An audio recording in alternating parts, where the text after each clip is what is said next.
দীর্ঘমেয়াদে গর্ভনিরোধী ওষুধ সেবনে বাড়ে যে ঝুঁকি। দীর্ঘদিন গর্ভনিরোধক বড়ি খেলে মস্তিষ্কে টিউমার হওয়ার ঝুঁকি কিছুটা বাড়তে পারে। সম্প্রতি ফ্রান্সের একটি গবেষণায় এই তথ্য পাওয়া গেছে।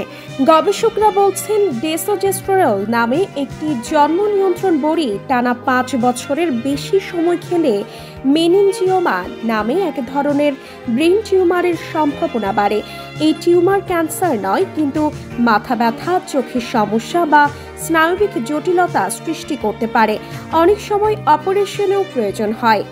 গবেষণায় দেখা গেছে, যারা 5 বছরের বেশি সময় ধরে এই বড়ি খেয়েছেন তাদের মধ্যে প্রতি 17,331 জনে একজনের এই টিউমার হয়েছে। আর যারা কম সময় খেয়েছেন তাদের মধ্যে এই সংখ্যা প্রতি 67,300 জনে একজন। তবে আশার কথা হলো, ওষুধটি বন্ধ করার 1 বছর পর ঝুঁকিটা আর থাকে না। অর্থাৎ সময় মতো বন্ধ করলে সমস্যা কমে যেতে পারে।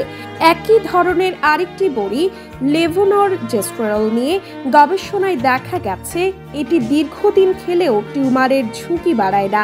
চিকিৎসকরা বলছেন, গর্ভনিরোধক বড়ি খাওয়ার আগে অবশ্যই চিকিৎসকের সঙ্গে পরামর্শ করা উচিত।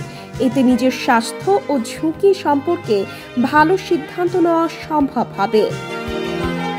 সূত্র ব্রিটিশ মেডিকেল জার্নাল।